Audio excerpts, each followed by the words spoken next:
Buenos días, bienvenidos. Muy amables por acompañarnos a partir de este momento, ayudarnos a recorrer también una agenda informativa que está en desarrollo, la del día jueves 16 de mayo.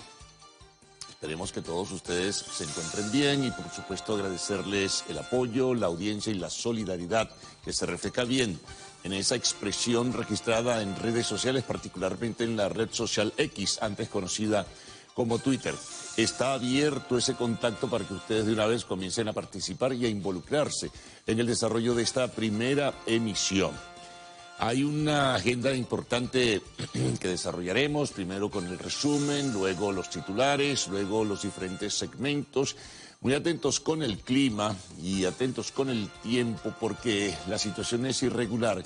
La ola de calor sigue profunda, sin duda alguna, y comenzaron por lo menos en la capital de la República a presentarse en la madrugada una serie de bajones muy fuertes en el servicio de energía eléctrica que pudiera traer como consecuencia a lo mejor un repentino o repentinos apagones en algunas zonas. Fue recurrente, fue constante y bueno, ya pudimos canalizar y recoger algunas inquietudes de algunas zonas, por ejemplo en el sureste del Distrito Capital, donde se están presentando contratiempos. Muy alertas porque eso nos lleva de inmediato a recordar los aciagos problemas que se generaron con aquel famoso apagón y como este calor está pues arreciando y con mucha intensidad, pues hay que estar muy alertas y las autoridades y el Servicio de Energía Eléctrica Público tendría que informar y debe informar en este sentido. Pero bueno, aparte de este introito, de esta referencia inicial, vamos a entrar en los detalles de lo que tenemos en el inventario de noticias en este día, jueves 16 de mayo. Comencemos con repercusiones sobre una decisión controversial de la Unión Europea.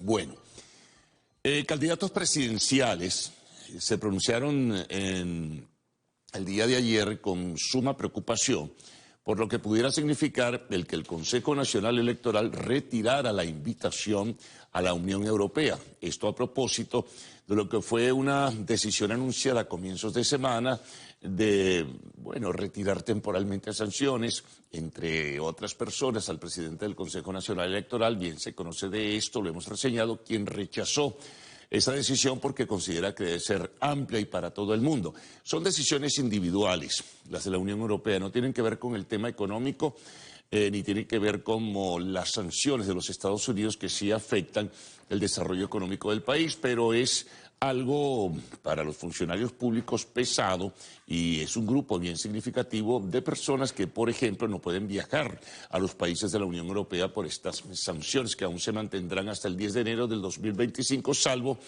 estas temporales que se anunciaron a comienzos de semana.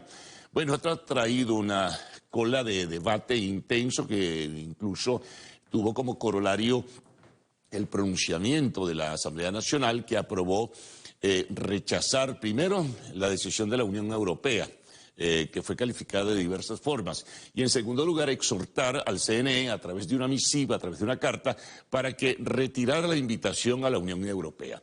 Decía entonces, y regresó al inicio de este resumen, que algunos candidatos presidenciales, ya los vamos a citar, pues tienen temor de que esto pueda traer como consecuencia pues una cascada de reticencias y también de prejuicios alrededor de lo que pudiera pasar y que no solo no participa la Unión Europea como observador o acompañante, sino que también otros factores internacionales no pudieran estar presentes, ¿no? Vamos a ver qué pasa.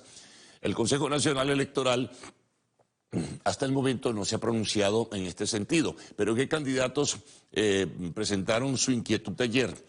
Luis Eduardo Martínez, el de Acción Democrática, que lo había hecho hace 2 días, volvió a renovar su punto de vista.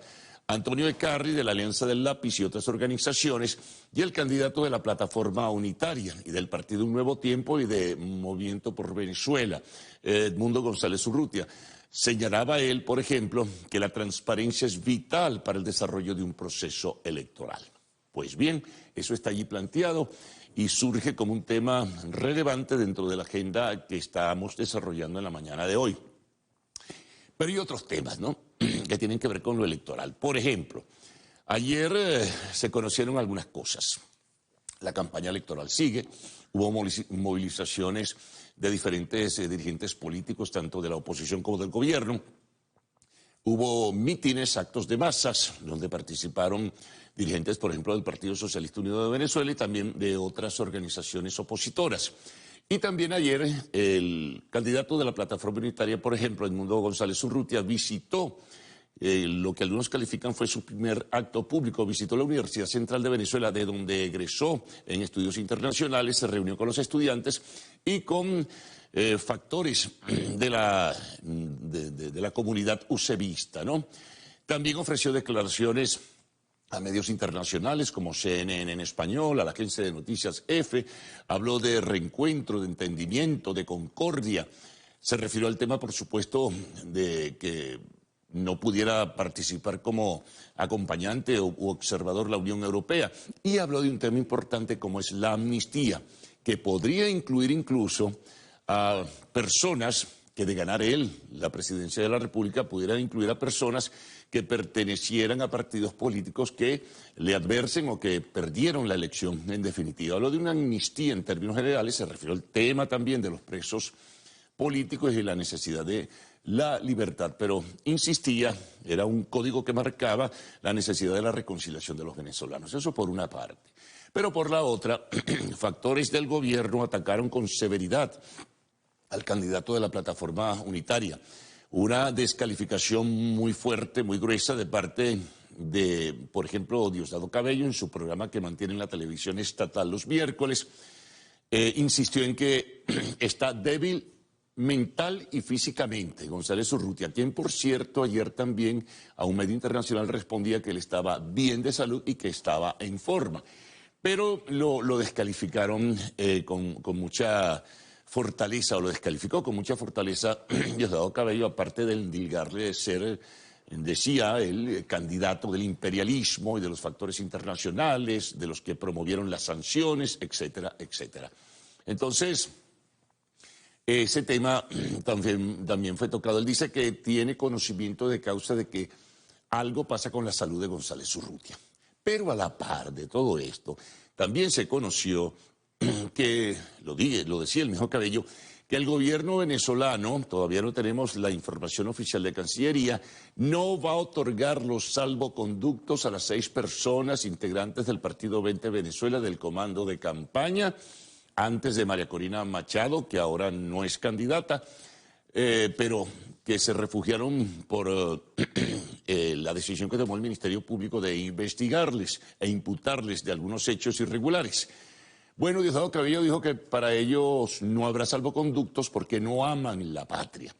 Esto va a provocar seguramente algunas reacciones nacionales e internacionales. Ayer mismo, el abogado Perkins Rocha, quien está vinculado al Partido 20 Venezuela, decía que detrás de todo esto hay una decisión política. Esto, por supuesto, que va a traer mayores elementos para el debate electoral.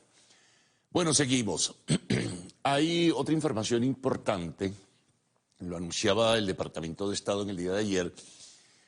Fíjense lo singular de todo esto. A Cuba la retiran de la lista de países que no colaboran en la lucha contra el terrorismo, pero a Venezuela sí la mantienen. Sin embargo, Cuba permanece en la lista negra de países patrocinadores del terrorismo. Pero Irán, Siria, Corea del Norte y Venezuela son los países señalados por el informe del Departamento de Estado de no querer colaborar en la lucha contra el terrorismo internacional. Bueno, seguimos. Vamos a una información realmente preocupante, inquieta muchísimo todo esto porque tiene que ver con la migración y sobre todo con los menores de edad. En este caso, niñas, niños y adolescentes, ¿no? Menores de 18 años, que conocemos. UNICEF prendió las alarmas ayer al señalar que de enero a abril de este año 2024 ha crecido de forma notable el número de niñas, niños y adolescentes que han cruzado la selva del Darién. Han cruzado más de 30.000 muchachos, atención, más de 30.000. Y eso representa un 40% más que por la misma fecha, enero-abril de 2023, cruzaron esa inhóspita selva que es la frontera entre Panamá y Colombia. Y la proyección que presentaba UNICEF en el día de ayer es que muy probablemente este número crezca de manera significativa. El número de personas que va a cruzar, pero entre ellas las niñas, niños y adolescentes, y pudiera a final de este año hablarse de una cifra superior a 130.000 muchachos que podrían cruzar esa selva tremenda en ese camino de luz y esperanza, ¿no? y de visualización que piensan que es el llegar a los Estados Unidos, donde, por cierto, todo se le hace cada día más complicado y difícil. Incluso el número de migrantes, de acuerdo a información de algunos factores internacionales, se ha reducido un tanto, ¿no? Pero siguen todavía llegando muchísimas personas. Bueno, otro tema, esto sí tiene que ver con la nacional. Fue un decreto anunciado ayer por el gobierno que declarará como día feriado el 15 de mayo por ser el Día Internacional de la Familia. Entonces, será a partir del año próximo, ¿no? 15 de mayo, día feriado también. Vamos con temas internacionales. Lo que más destaca fue el intento de asesinato. Al parecer, las últimas informaciones recibidas en la madrugada de hoy indican que estaría estable el intento de asesinato del primer ministro de Eslovaquia, Robert Fico. Muy prorruso, le señalan, muy pro-Moscú. Bueno, un hombre de 71 años, en un acto de carácter cultural, al parecer, se le acercó y le disparó 4 o 5 veces sobre su tórax o su estómago. En fin, es lo que se dice de manera muy general. Hay algunas imprecisiones en ese sentido.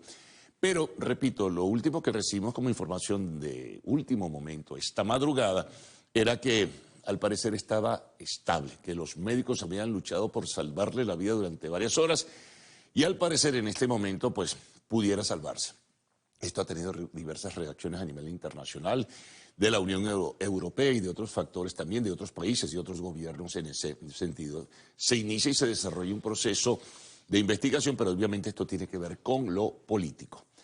Bueno, Xi Jinping recibió hoy, jueves, y ya se reunieron, recuerden la diferencia de horarios apreciable entre Venezuela y China, a Vladimir Putin. Vladimir Putin fue a agradecerle todo el apoyo, todo el respaldo que le ha dado China para mantener, sobre todo en la logística, la guerra con Ucrania. Dijo que iba a explicarle a Xi Jinping cómo va el desarrollo del escenario de la guerra y cuál es la situación que se plantea, ¿no? Son aliados. China se ha convertido en un proveedor fundamental, sobre todo de nueva tecnología para la fabricación de misiles y de drones que se están utilizando en la guerra de Ucrania y que ha sido rechazado en buena parte por la comunidad de Occidente. En este sentido, pronunciamientos incluso del secretario general de la OTAN. Nos venimos a América, bueno, sobre el tema de migraciones, por eso decía que había algo allí de por medio que está preparando el gobierno de Biden. Al parecer, será por decisión ejecutiva, porque no se contó con la aprobación del Congreso, que el gobierno de los Estados Unidos va a comenzar a cerrar la frontera entre Estados Unidos y México si el promedio diario del cruce de México hacia los Estados Unidos de migrantes irregulares llega a los 4.000 por día. Entonces se cerrará la frontera. Las medidas son más extremas, las medidas son más fuertes para evitar esa migración irregular. Y también desde los Estados Unidos se conoce que el 27 de junio pues será un debate a través de la cadena internacional CNN entre Joe Biden y Donald Trump. ¿Qué tal?